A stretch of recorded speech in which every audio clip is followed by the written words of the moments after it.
দাঁড়াও দাঁড়াও।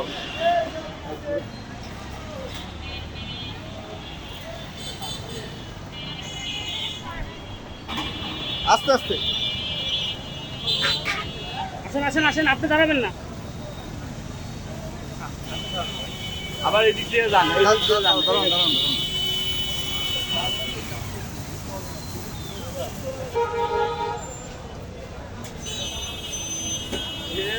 পান হইলো ব্যাকগ্রাউন্ডে।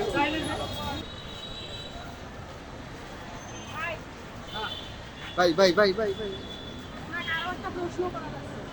আসেন আসেন। আসেন।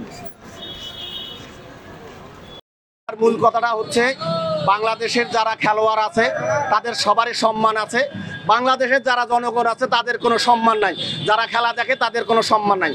যদি 18 কোটির একজন বাকি থাকে যে ওর সম্মান নাই, সেটা হলো আমার সম্মান নাই দেখে, আমার সম্মান বোধ নাই দেখে আমি নিজে জুতার মালা পরেছি, প্লেয়ারদের জন্য রেখেছি ফুলের মালা। কালকে রাত 11টার সময় ফুল কিনেছি, মালা গাঁথতে গাঁথতে রাত 3টা বেজেছে। ফুলের মালা, তাজা ফুলের মালা দেখেন আপনারা, এখানে দেখা যাচ্ছে।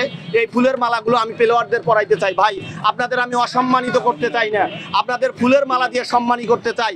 তবে একটা কথা বলতে চাই যে আপনারা যখন ক্রিকেট খেলবেন, আপনারা দেশের কথা ভাববেন, আপনারা দলের কথা ভাববেন, আপনারা জনগণের কথা ভেবে মাথাটা ঠান্ডা রেখে মাইন্ডে সেট আপ করে ক্রিকেট খেলবেন।